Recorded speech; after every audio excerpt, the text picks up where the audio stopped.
हम हर वर्ष अपने प्राण प्यारे आराध्य देव का प्राकट्य उत्सव मनाते हैं। आज करुणानिधान सर्वलोक महेश्वर भगवान परमात्मा परब्रह्म श्री कृष्णचंद्र जो यह करुणा करके समस्त जीवों को परमानंद प्रदान करने के लिए ही प्रकट हुए। अब ये प्राकट्य उत्सव सार्थक तभी हो जब हमारे हृदय में प्रकट हो, मेरे मन में, मेरे प्राणों में, एक एक श्वास में, एक एक नस नाड़ी कृष्ण कृष्ण कृष्ण भगवत स्वरूप हो जाए, हमारे हृदय में प्रभु का अवतार हो, हमारे हृदय में भय प्रगट कृपाला दीन दयाला। देवकी वसुदेव जी ने महान तप किया कि संसार का स्वामी भगवान मेरा पुत्र बने। नंद यशोदा जी ये सब महान तप संपन्न, इनको सुख प्रदान करने के लिए भगवान प्रकट हुए। ये दुराचारियों का विनाश तो बहुत साधारण सी बात है। श्री सुखदेव जी कहते हैं कि उस समय की बात है जब लाखों राक्षसों ने, असुरों ने, दैत्यों ने राजाओं का रूप धारण करके पृथ्वी में आतंक मचा रखा था। अहंकार से भरे हुए, बल से भरे हुए पृथ्वी को आक्रांत कर रखा था। आक्रांत पृथ्वी त्राण पाने के लिए रो रही थी। ये उस समय की बात है जब यदुवंशी राजा शूरसेन माथुर मंडल, शूरसेन मंडल का मथुरापुरी में रह करके शासन करते थे। ये मथुरा समस्त यदुवंशी नरपतियों की राजधानी थी। मथुरा में सदैव भगवान की उपस्थिति पाई गई है। मथुरा में सूर्य के पुत्र वसुदेव जी का विवाह देवकी जी के साथ हुआ। ये उस समय की बात है जब नवविवाहिता पत्नी देवकी को रथ पर विराजमान करके वसुदेव जी ले जा रहे थे। कंस बड़ा बलवान, स्वभाव में धूर्तता, वसुदेव जी से कहा मैं रथ हाँकूंगा, मेरी बहन है, और रथ के घोड़ों की लगाम पकड़ ली, स्वयं रथ हाँकने लगा। रथ चल पड़ा। जिस समय घोड़ों की लगाम पकड़कर कंस रथ हाँक रहा था, उसी समय स्पष्ट आकाशवाणी हुई, अरे मूर्ख, जिसको तू रथ में बैठाल कर लिए जा रहा है, उसकी 8वें गर्भ की संतान तुझे मार डालेगी। भोजवंश का कलंक। आकाशवाणी सुनते ही कूद पड़ा रथ से, तलवार खींच ली और बाल पकड़े देवकी के। वसुदेव देवकी के लिए आदेश किया तत्काल हथकड़ी बेड़ियों से जकड़ करके इनको कैद खाने में डाल दिया जाए और बहुत ही कठोर पहरा लगा दिया जाए। वर्ष वर्ष में जो संतान होती मारता गया, उसे हर बार शंका बनी रहती, पता नहीं वो भगवान किन बालक के रूप में प्रकट हो जाए। परीक्षित, पृथ्वी में बात प्रायः देखी जाती है कि अपने प्राणों का ही पोषण करने वाले जो लोभी लोग होते हैं, वो चाहे राजा हो चाहे कोई भी हो, वो अपने स्वार्थ की पूर्ति के लिए माता पिता भाई बंधु किसी की भी हत्या कर सकते हैं। माता की, पिता की, भाई की, बंधु की, मित्रों की, इष्ट की, किसी की भी। ऐसे स्वार्थी पुरुषों से कभी मित्रता नहीं रखनी चाहिए, निहानि ही होती है। जब कंस ने एक एक करके देवकी जी के 6 बालक मार डाले, तब देवकी के 7वें गर्भ में भगवान के अंश स्वरूप अनंत महिमा अनंत बलशाली भगवान शेष जी पधारे देवकी जी के गर्भ में। अनंत भगवान जब 7वें गर्भ के रूप में देवकी के उदर में पधारे, बड़ा आनंद। पर देवकी जी को लगा कि कंस इसे भी मार डालेगा, इसलिए वो रुदन करने लगी। विश्वात्मा भगवान ने देखा कि माता को बहुत दुख है और यदुवंशियों को कंस सताए ही जा रहा है, तो अपनी योग माया का स्मरण किया और योग माया को आदेश किया, देवी कल्याणी तुम ब्रज में जाओ, वह प्रदेश ग्वालों और गौओं से सुशोभित है। वहां नंद बाबा के गोकुल में वसुदेव जी की पत्नी रोहिणी गुप्त रूप से निवास कर रही। उनकी और भी पत्नियां कंस के डर से गुप्त स्थानों में रह रही। इस समय मेरा महान अंश, जिसे अनंत शेष जी कहते हैं, देवकी के उदर में गर्भ रूप से विराजमान है। तुम जाओ वहां से उस गर्भ को रोहिणी के उदर में रखो। मैं स्वयं आ रहा हूं, अब विलंब से आने जा रहा। अब मैं समस्त ज्ञान बल आदि अंशों के साथ देवकी का पुत्र बनूंगा और नंद बाबा की पत्नी यशोदा के गर्भ से तुम प्रकट हो। योग माया को आदेश किया। जब योग माया ने देवकी का गर्भ ले जाकर रोहिणी के उदर में रख दिया, तब समस्त द्वारपाल और सब जगह खबर पहुंच गई, गर्भ नष्ट हो गया देवकी। किसी को आंतरिक पता तो है नहीं। नगरवासी बहुत कि बेचारी के 6 तो मार डाले गए और 7वां गर्भ नष्ट हो गया। हाय कितना कष्ट देवकी को है। देवकी जी भगवान का निवास स्थान बन गई। परीक्षित, अब समस्त शुभ गुणों से युक्त बहुत सुहावना समय आया। रोहिणी नक्षत्र था। आकाश के सभी नक्षत्र ग्रह और तारे सौम्य हो रहे थे। अब तो काले काले मेघ आकर मंडराने लगे और धीरे धीरे गर्जना करते हैं। भारी वर्षा प्रारंभ।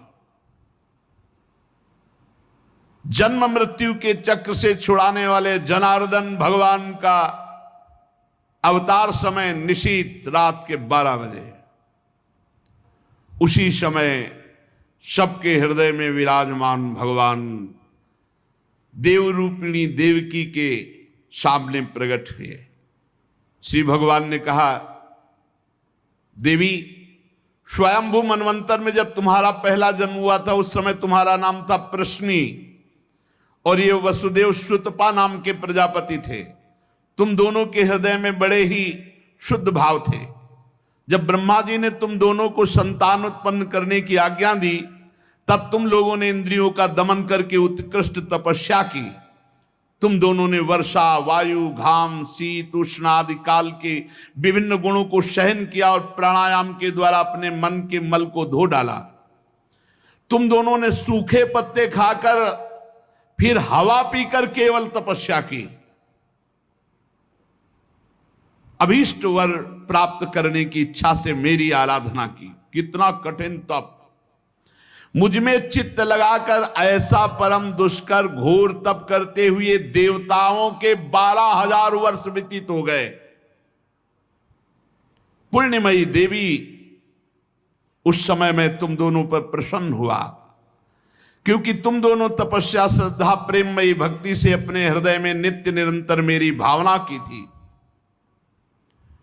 जैसा मैं आज तुम्हारे सामने प्रकट हुआ हूं, ऐसा उस समय भी प्रकट हुआ था और तुमसे कहा वरदान मांगो। तब तुम दोनों ने कहा आप जैसा पुत्र मुझे चाहिए। तो मेरे जैसा तो सिर्फ मैं ही हूं। तो मेरे जैसा पुत्र, तो मैंने ये वरदान दिया कि मैं ही स्वयं तुम्हारा पुत्र बनकर आऊं। ये छोटी मोटी तपस्या का फल नहीं है, आप देख लीजिए। अगर आप जीवन भर रामकृष्ण हरि भगवान नाम जपते हुए भगवत प्राप्त हो जाते तो कितना सरल है, कितना सरल है। इसीलिए धन्य है ये कलयुग जो कम समय में भगवत प्राप्ति, केवल भगवान नाम जप और थोड़ा सा केवल पापाचरण से अपने को बचा लो तो भगवत प्राप्ति हो जाएगी। हे माताजी, मैंने देखा कि संसार में शील, स्वभाव, उदारता, अन्य गुणों में मेरे जैसा कोई नहीं, इसलिए मैं ही तुम्हारा पुत्र हुआ, मैं ही।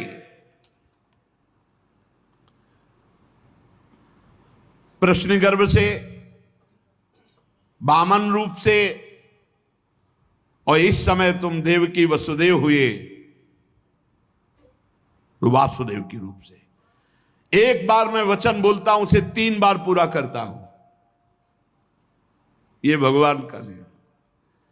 मेरी वाणी त्रिकाल सत्य है। एक बार तुमने मांगा पुत्र तो प्रश्नी गर्भ, वामन रूप, और इस समय वासुदेव रूप। कश्यप आदित्य के रूप में वामन रूप। और मैंने ये रूप इसलिए प्रकट किया कि जब मैं अवतार लेकर मनुष्य शरीर में लीला करूंगा तो मुझे पहचान पाना बहुत कठिन है। इसलिए तुम लोग ध्यान रखना मैं कौन हूं। ये खास बात, एक खास बात, ध्यान देने योग्य बात है। भगवान कह रहे हैं कि तुम दोनों मेरे प्रति पुत्र भाव और निरंतर ब्रह्म भाव रखना। युवाम माम पुत्र भावेन ब्रह्म भावेन चासकृत चिंतयंतो कृत स्नेहो या से थे मदगतिम पराम, तब तुम मेरे परम पद को प्राप्त होगी। चिंतनीय कौन है गोपाल जी, कौन है लाल जी? कह रहे तुम मेरे प्रति पुत्र भाव और निरंतर ब्रह्म भाव, इस प्रकार के चिंतन द्वारा तुम मेरे पद को, मेरे प्रिया प्रीतम है कौन? देखो हित सजनी जो नहीं कह रहे, जैसे हित हरिवंश करत अपनो जस प्रगट अखिल ब्रह्मांडन, अखिल ब्रह्मांड के अधिपति हैं। पर ब्रह्म परमात्मा तत्व की उपासना हो रही। हमारा भाव है कि वो हमारे यार हैं, हमारे मित्र हैं, हमारे पति हैं, हमारे पुत्र हैं, हमारे स्वामी हैं, जो भाव रख सके, लेकिन है कौन? इसीलिए शांत भाव है। शांत भाव में पूर्ण तत्व ज्ञान हो जाता है। भगवान इतना कहकर चुप हो गए और अपनी योग माया से देखते देखते एक छोटे शिशु के रूप में नीलमणि, वसुदेव जी ने देखा कि भगवान तो बाल रूप हो गया। अब तो और डर लगा, कहीं कंस को पता चल गया और तलवार लिए हुए आवे, कुछ अमंगल करे। बहुत घबरा गए और भगवान ने कहा कि मुझे गोकुल पहुंचाओ, नंद बाबा के यहां सुधा मैया के पार्श्व में सुला के आओ। मुझे तुम्हें डर लग रहा है, मैं मारूंगा इसे, पर अभी मुझे पहुंचाओ वहां। भगवान की आज्ञा का पालन करने के लिए जो ही चेष्टा की, ध्यान दीजिए, भगवान की आज्ञा का पालन करने के लिए जो ही चेष्टा की तो अपने आप हथकड़ी बेड़ियां कट गई। माया की हथकड़ी बेड़ियां कट जाएंगी जो ही भगवान की आज्ञा का पालन कर। और बड़े बड़े दरवाजे कोई एक दो नहीं थे, कई दरवाजे थे कंस के कारागार के। फटाफट सब ताले टूट गए, दरवाजे खुल गए। अद्भुत चमत्कार। और जितने पहरेदार घोर राक्षसी स्वभाव के, जिंदा खा जाए ऐसे पहरेदार थे, सब मूर्छित घोर निद्रा में। अब हथकड़ी बेड़ी कट गई। लाला को लेकर के चले। उस समय घोर बादल छाए हुए, अंधेरा, कुछ दिखाई नहीं दे रहा। कितना कष्ट में जीवन भक्त। अब सोचो, अभी अभी तो प्रकट हुए हैं और अभी अभी त्याग करने जा रहे हैं, अभी अभी त्याग करने। इधर समस्त द्वारपाल सब सोए हुए हैं, वसुदेव जी भगवान को लेकर। वर्षा हो रही, पीछे पीछे गुप्त रूप से शेष भगवान फण धारण किए, मेरे प्रभु को बूंदे ना लगे। जब वो लीला कर रहे, वसुदेव जी को पता नहीं कि पीछे शेष भगवान फण धारण किए। वो तो बस चिंतन में चले जा रहे हैं, कैसे वहां जाएंगे, कोई जान ना जाए कोई। और वहां पहले ही योग माया ने पूरी व्यवस्था करी, पूरा का पूरा परिकर सब बेहोश है नींद में, किसी को सुध नहीं है। केवल यशोदा मैया को प्रारंभ में इतना था, कुछ हुआ और बेहोश हो गई। क्या हुआ ये निर्णय नहीं हुआ। पूर्ववासियों की समस्त इंद्रिय वृत्तियों की चेतना हर ली, सब अचेत हो गए। इतनी मोटी जंजीरें लगी हुई थी, ताले लगे हुए थे, जेल के साथ टूट गए। भगवान श्री कृष्ण को गोद में लिए हुए जैसे जैसे आगे बढ़ते सब दरवाजे अपने आप खुलते चले थे और पहरेदार सब सो रहे। बादल नजदीक आकर मानो बरस रहे हो, ऐसे लटक लटक के बादल। शेष भगवान अपने फणों से जल को रोकते हुए 1000 फण धारे पीछे पीछे चल रहे। यमुना जी ने देखा कि प्रभु पधार रहे, तो पहला चरणामृत तो हमारे अधिकार बनता है। अरे जिनके चरणों का ध्यान बड़े बड़े महापुरुष शिव आदि करते हैं, आज वही प्रभु मेरे पास आ रहे हैं।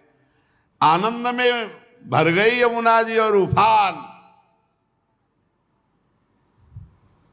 यमुना जी ने जब उफान आनंद का लिया तो वसुदेव जी के प्राण बहुत घबरा रहे हैं कि अब क्या करें, लौट सकते नहीं, कोई नौका आदि है नहीं।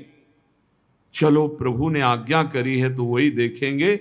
अब मेरे प्राण चाहे चले जाएं, मेरे लाला को कुछ ऐसे। यमुना जी उफान कर रहे कि चरण छू ले, और वसुदेव जी उल्टा सोच रहे कि यमुना जी बढ़ रही तो लाला को बचाए। देखो ये समर्पण है, मेरे प्राण भले चले जाए, बस आज्ञा का पालन प्रभु को पहुंचाना है और सुरक्षित पहुंचाना है। यमुना जी ऐसे थपेड़ जोर जोर से बढ़ रही। भगवान ने कहा बाबा तो और ऊपर उठाते चले जा रहे, तो यमुना जी और बढ़ती चली जाएंगी। एक श्री चरण बड़ा, ये वसुदेव जी को पता नहीं, जो ही यमुना जी को श्री चरण प्रभु के स्पर्श हुए तो तुरंत नाभिभर हो गई और ऐसे एकदम शांत। वसुदेव जी बाबा के नगर में गोकुल में गए तो डर रहे थे कि कोई देख न ले, लेकिन वहां कोई देखने वाला ही था, सब सोए हुए थे। उन्होंने अपने पुत्र को, अब वो ऐसे देख रहे थे, और जहां सुलाया तो वहां भी पुत्र था, पार्श्व में योग माया और वही पुत्र। भगवान के इस अवतार में 2 अवतार हुए। एक हुआ चतुर्भुज नारायण भगवान का अवतार जो वसुदेव देवकी के सामने, और एक हुआ पीछे आपने सुना है नंद बाबा और यशोदा मैया बहुत ऐश्वर्य समृद्धि सब रिद्धियां सिद्धियां अठखेलियां कर रही। ब्रज तो यहां रिद्धियां सिद्धियां अठखेलियां कर रही, कौन पूछता है। अवस्था ढल गई थी नंद बाबा की, चौथापन था, और ब्रजवासी बाबा की इस दशा को देख के सह नहीं पा रहे थे। बाबा खिन्न रहते थे। उपनंद आदि वृद्ध गोपों ने परामर्श करके पुत्रेष्टि यज्ञ का आयोजन किया। सबने यज्ञ पुरुष गोपराज नंद को पुत्र प्रदान करने की प्रार्थना की भगवान से। पुत्रेष्टि यज्ञ हुआ। जैसे महाराज दशरथ जी की अवस्था डल चुकी थी तो श्रृंगी ऋषि ने पुत्रेष्टि यज्ञ करा, उससे खीर, फिर भगवान 4 रूपों में प्रकट हुए, राम लक्ष्मण भरत शत्रुघ्न। पुत्रेष्टि यज्ञ का अनुष्ठान हुआ नंद बाबा के यहां। अब उच्च कोटि के ब्रह्म ऋषि वेद ध्वनि आकाश में मुखरित हो रही थी। गोपराज श्री नंद बाबा अंतापुर में यशोदा मैया के पास बैठे हुए कहा, यशोदा रानी इस बार पूरे ब्रजवासियों का आशीर्वाद हो, सब ब्रह्म ऋषि हैं। कई बार हो चुकी, इसका मतलब पुत्र के लिए कई बार उपाय किए जा चुके थे। इस बार फलस्वरूप में मेरे पुत्र होगा। मन में बड़ी कामना है। मेरा विश्वास है ये जो यज्ञ हो रही, चूंकि ब्रजवासियों का आशीर्वाद है और ब्रह्म ऋषि जन बड़े महिमाशाली हैं, पर मेरे मन में एक उदासी छा जाती कि कर्म से ऐसा पुत्र नहीं होगा जैसा मैंने एक स्वप्न देखा है। ये कर्म जनित तो नहीं हो सकता। यज्ञादि कर्मों के सभी फल चंचल हैं और मैंने जो पुत्र देखा है वो अचल है, अविनाशी है। बड़ी आशा, पर लगता है मेरी दुराशा है क्या। वो कर्म फल से तो नहीं प्राप्त हो सकता जैसे मैंने देखा है। मैंने एक स्वप्न देखा जो आज तक तुमसे नहीं बताया, यशोदा रानी से कहा। भगवान नारायण भी उतने सुंदर नहीं जैसा वो बालक सुंदर मुझे स्वप्न में दिखाई दिया। मुझे ऐसा लगता है कि त्रिभुवन में कोई है नहीं सुंदर। एक बार जिसके हृदय में वो प्रकट हुआ उसको कोई आकर्षित कर सके ऐसा त्रिभुवन में नहीं। ब्रजराज की बात सुनकर यशोदा रानी ने कहा, सच्ची तुमने स्वप्न में देखा है? बोले हाँ। बोले मैंने तो बताया नहीं, मैंने भी स्वप्न में देखा है। क्या? बोले मैं नित्य सहधर्मिणी हूं, तुम्हारी सुख दुख की नित्य संगिनी हूं, मैं तुमसे क्या छिपाऊं। जैसे बालक की बात कर रहे हो ना, हमने तो इसलिए नहीं बताया कि आप कहोगे कि तुम्हारा पागलपन है। बिल्कुल वैसे ही मैंने देखा है। श्यामश्चंचल चारु दीर्घ नयनो बालस्तवांक स्थले दुग्धोद्गारि पयोधरे स्फुटमसौ क्रीडन्मया लोक्यते स्वप्नस्तत्किमुजागरः किमथ वेत्ते तन्न निश्चीयते सत्यं ब्रूहि सधर्मिणी स्फुरति किम सोयम तवाप्यंतरे। बाबा ने कहा मैंने भी देखा। दिव्याति दिव्य नीलमणि सदस्य श्याम सुंदर वर्ण एक बालक तुम्हारे गोद में दुग्ध पान कर रहा है, जो चंचल नेत्र मनोहर विशाल भाल तुम्हारी गोद में स्थित देखा, वो तुम्हारा पयोधर पान कर रहा है। कैसे बताऊं, अब तो मेरी ये दशा है कि सोता हूं या जागता हूं मुझे कुछ पता नहीं चलता। हर समय बालक लगता है मेरी गोद में चढ़ रहा है, मेरी दाढ़ी खींच रहा है। कभी मैं देखता हूं तुम्हारी गोद में दुग्ध पान कर रहा है। यशोदा मैया आनंद विवल होके कहने लगी, ब्रजराज ऐसा ही, ऐसा मैंने भी देखा है, ऐसा ही देखा है। वो तुम्हारे तोंद पर चढ़े खेल रहा, मैंने देखा है ऐसा। सत्य सत्य सत्य कहती हूं, मैंने देखा मैंने कि उसे स्तन पान करा रही हूं, पर संकोचवश नहीं बताया कहां वो दिव्य बालक और कहां मैं। ब्रजराज नंद ने कहा मैंने असंभव समझकर ये बात तुमसे छुपाई थी। यशोदा मैया ने कहा मैंने भी, कि तुम हमारा पागलपन समझोगे। लेकिन ऐसा अगर दोनों के स्वप्न में आया तो जरूर भगवान हमारे स्वप्न को पूरा करेंगे। नारायण जिनकी हम आराधना करते हैं, नारायण सेवानिष्ठ नंद बाबा और यशोदा मैया दोनों तन मन वचन से भगवान श्री हरि की शरण में होकर के द्वादशी दिन यथाविधि व्रत करने का नियम लिया। पुत्रेष्टि यज्ञ के बाद द्वादशी व्रत की संख्या वृद्धि के साथ साथ अब वो स्वप्न में देखा हुआ जो दिव्याति दिव्य बालक है वो खुली आंखों झलकने लगा। अब तो भारी व्याकुलता बनी। व्रतानुष्ठान सर्वांग पूर्ण संपन्न हुआ तो एक दिन देखा कि स्वप्न में भगवान श्री हरि आए और मधुर वाणी में बोले, नंद यशोदा तुम मुझ में आसक्त और मेरे परम भक्त हो, तुम इतने खिन्न क्यों हो रहे हो। अतसी कुसुम के सदस्य श्याम सुंदर सुकुमार कुमार जो तुम्हारे स्वप्न में जागृत में अनुभूति का विषय बना हुआ है वो मैं हूं। निकुंज विलासी श्री ठाकुर जी ने कहा, जगत में वात्सल्य प्रेम का प्रचार करने के लिए मेरी प्रेरणा से द्रोण और धरा के रूप में तुम स्वर्ग से आविर्भूत हुए हो। कल्पों तपस्या की है मेरी प्राप्ति के लिए, जो ब्रह्मादि के लिए अलभ्य है, सौभाग्य है कि वो तुम्हें प्राप्त हो रहा है। उसी फल का आस्वादन करने के लिए अब तुम तैयार हो जाओ। चिंता मत करो, गोपराज मैं प्रकट होने वाला हूं। समझिए, वहां देवकी वसुदेव के यहां चतुर्भुज भगवान नारायण और यहां निकुंज विलासी श्री ठाकुर जी। श्री यशोदा जी बहुत आनंदित रहने लगी। तो एक दिन समस्त ब्रजवासियों ने देखा कि एक अर्धवृद्धा तपस्विनी स्नातक ब्राह्मण बालक को लिए गोपराज नंद की सभा में पधारी। इतनी तपस्विनी तेजस्विनी, सब ब्रजवासी खड़े हो गए और आसन देकर प्रणाम करके पूछा, देवी आप कौन हो? आज तक तो आपको देखा नहीं। आपको देखने पे लगता है साक्षात भगवान की योग माया शक्ति हो।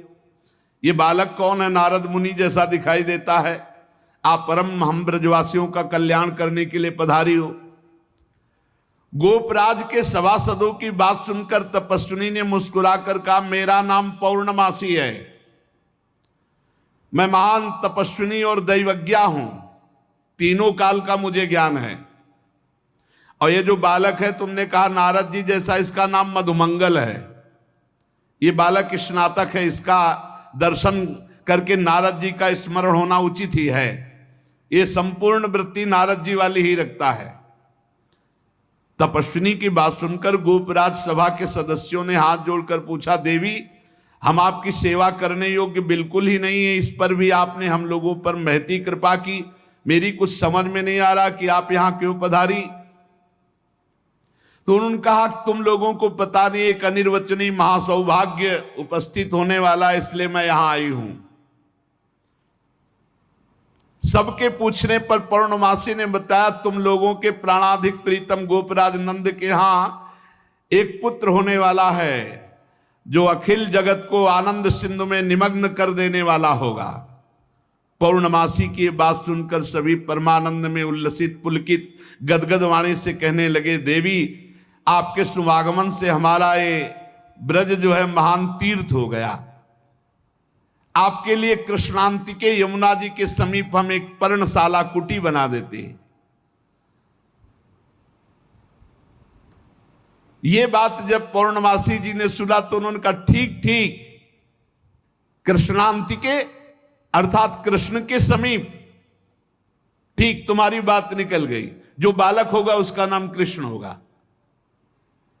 नंद नंदन के रूप में स्वयं प्रभु पधार रहे। पौर्णमासी देवी कालिंदी तट के समीप पर्णशाला में भगवान के दर्शन की अभिलाषा से निवास करने लगी। पौर्णमासी देवी देवर्षि नारद जी की शिष्या और श्री कृष्ण के आगे जो गुरु बनेंगे संदीपनी जी, उनकी माता हैं। संदीपनी मुनि की माता हैं ये पौर्णमासी देवी। ये महान शक्तिमती थी और श्री कृष्ण की मधुर लीला को सब प्रकार से जानती थी।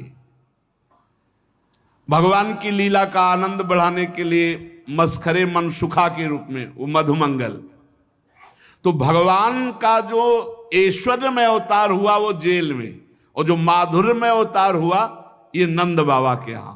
तो जो ऐश्वर्य में अवतार वापस गया, तो आप देखिएगा अक्रूर जी के साथ, अक्रूर जी ने देखा जल में डुबकी लगाकर शेष सैया पर चतुर्भुज नारायण सेन, और हमारे द्विभुज मुरली मनोहर वृंदावनम परित्यज्य पादमेकम न गच्छति, वो कभी यहां से नहीं गए। जो गए तो देखो यहीं से निकलते ही चतुर्भुज हो गए। मथुरा में चतुर्भुज, द्वारिका में हमारे द्विभुज मुरली मनोहर नंद यशोदा के लाड़िले, वो कभी एक कदम ब्रज से बाहर नहीं गए। तो वहां योग माया के द्वारा नंद बाबा को यह पता ही नहीं चला कि हमने लाला में लाला का समर्पण किया। और पार्श्व में देखा, कन्या उठाया और आ गए। जे ही आए तो जैसे जैसे दरवाजे में प्रवेश करते जाते वैसे वैसे जंजीर ताला सब फिट, और जे ही वहां गए और देवकी जी की गोद में उस कन्या तेवी हथकड़ी बेड़ी जकड़ गई। योग माया के आते ही दरवाजे बंद, हथकड़ी बेड़ी जकड़ गई और पहरेदार जग गए और कन्या जोर जोर से रोने लगी। जो साक्षात भगवती है, पहरेदार भागते हुए गए, कंस से कहा महाराज 8वीं संतान उत्पन्न हुई। अब तो कंस के होश नहीं, वो तो जैसे पागल हो चुका, बाल बिखरे हुए, कई जगह गिरा, दौड़ता हुआ आया, दरवाजे खोले गए। बड़ी घबराहट है, बाल बिखरे हुए, बड़ा भयानक रूप कंस का। जग गए और पैर पकड़ा और कन्या को हाथ जोड़ रही। देवकी जी ने कहा भैया मारो मत, आकाशवाणी हुई थी कि पुत्र होगा, ये तो कन्या है, स्त्री जाति है, अभी बच्चा है, आप क्यों मार रहे हो? भैया तुम तो बड़े कृपालु हो, और देखो हमारे कई बच्चे मार डाले तुमने, अब एक कन्या बची, इसे तो दे दो, मैं तुम्हारी छोटी बहन हूं, बहुत दीन हूं। बड़ा प्रार्थना की, लेकिन वो देवकी जी रोती रही, पैर पकड़ करके कन्या को एक चट्टान पर मार। और ये कन्या कोई साधारण कन्या तो थी नहीं, आद्या शक्ति महाभगवती। हाथ से छूट गए और सामने आकाश में देखा तो 8 आयुध, दिव्य माला वस्त्र चंदन मणिमय आभूषणों से विभूषित, धनुष त्रिशूल बाण ढाल तलवार शंख चक्र गदा। देखा सिद्ध चारण गंधर्व अप्सरा किन्नर सब स्तुति कर रहे अंबा की। और उस समय देवी ने कहा है मूर्ख, तेरी सामर्थ्य नहीं कि तू मुझे मार सके, और तू जिसे सोच रहा ना कि मैंने मिटा दिया, अरे तेरे मारने वाला पैदा हो चुका है। निर्दोष की हत्या करने वाले, अब तू बच नहीं सकता, कहीं भी भाग के जा, तेरे मारने वाला पैदा। अब कंस के दिमाग में आया कि संतान तो 8वीं पुत्र होनी थी, वो पैदा हो चुका, ये आकाशवाणी झूठ कैसे बोल सकती? तो पैदा तो देवकी के यहां ही होना चाहिए। बड़ा आश्चर्य हुआ। फिर उसने हाथ जोड़ा देवकी वसुदेव जी की, व्यर्थ में हमने आपको कष्ट दिया आकाशवाणी, आप मुझे क्षमा कीजिए बहनोई जी और बहन जी। और वो उन्होंने कहा कुछ नहीं, वसुदेव जी से कहा कि विधाता भी झूठ बोलता है, आकाशवाणी हुई थी कि 8वां पुत्र होगा, पुत्री कैसे हो गई? मैं बड़ा पापी हूं, मैंने आप दोनों महात्माओं को बड़ा कष्ट दिया। पर वसुदेव जी आपको दुखी नहीं होना चाहिए। जो लोग तत्व को जानते हैं, आत्मा को जानते हैं, वो शरीर के नाश पर दुखी। देखो इनको भी ज्ञान है यार, बड़ा विचित्र है। पर उपदेश कुशल बहु तेरे, राक्षस स्वभाव वालों को भी ज्ञान, ये भी उपदेश दे रहे। वसुदेव जी ये शरीर को जो आत्मा मान बैठते हैं, इसी उल्टी बुद्धि के कारण ये एक दूसरे से बैर और राग द्वेष कर लेते हैं, जन्म मृत्यु को प्राप्त होते हैं। यद्यपि मैंने तुम्हारे पुत्रों को मारा, फिर भी ज्ञान के द्वारा देखो कौन किसको मारता है। बड़ा सुंदर ज्ञान दे रहे, अभी बताएंगे ठाकुर जी आके तुम्हें कौन किसको मारता है लौट के। ये जो अपने स्वरूप को भूले हुए हैं लोग, इसीलिए मैं मरने वाला हूं, मैं मारता हूं, ऐसा मैं दुख भोग रहा हूं, ये मेरे को दुख देने वाले घोर अज्ञान की बात। कोई किसी को मारता नहीं, कोई किसी को दुख नहीं, जीव अविनाशी है, शरीराभिमान के कारण ऐसा। फिर भी मैं क्षमा चाहता हूं आपसे। वसुदेव जी के चरण प्रकार देवकी जी ने कहा भैया भैया बस पैर छूने की जरूरत नहीं है, आप खुशी रहो। यह आपने बताया नहीं कि अज्ञान के कारण ही, शरीराभिमान के कारण ऐसा होता है, अपने और पराये का भेद। बस बस आपका इसमें कोई दोष नहीं है। जब वसुदेव और देवकी जी ने इस प्रकार, तो कंस वहां से अनुमति लेके चला गया और बुलाया पूरे परिकर को और कहा योग माया ने जो कहा है वो झूठा नहीं हो सकता। 8वीं संतान पैदा हो चुकी है मारने वाली, तो ये लड़की नहीं हो सकती, ये पुत्री नहीं हो सकती, कुछ है, प्लानिंग करो। वो कह रहे पैदा हो चुका तो ब्रजय में होगा। कंस के मंत्री जितने थे वो कंस से भी ज्यादा बुरे स्वभाव वाले थे। उन्होंने कहा महाराज आज्ञा करो, ब्रज 84 कोस में आज से लेकर 10 दिन तक जितने भी बालक हुए सब मार डालेंगे हम लोग। बड़ा प्रसन्न हुआ इसका प्लान कि सबका नाश, और भगवान पहुंच चुके हैं यहां से ईश्वर स्वरूप, और यहां से ब्रज के लाडिले ठाकुर कभी बाहर नहीं गए, पक्का मानना। कभी ये जितने संत जन ऐसे थोड़ी जी रहे हैं, पूरी भावना में नहीं जी रहे भाई। छिन छिन बिहरत संग, छिन छिन निरखत प्रेम भरी, छिन जस कहा तभंग। अब जब मैया के नेत्र खुलेंगे, लाला को देखेंगे तो उत्सव मनाएंगे, वो कल अपने लोग फिर उत्सव मनाएंगे। श्री राधा वल्लभ।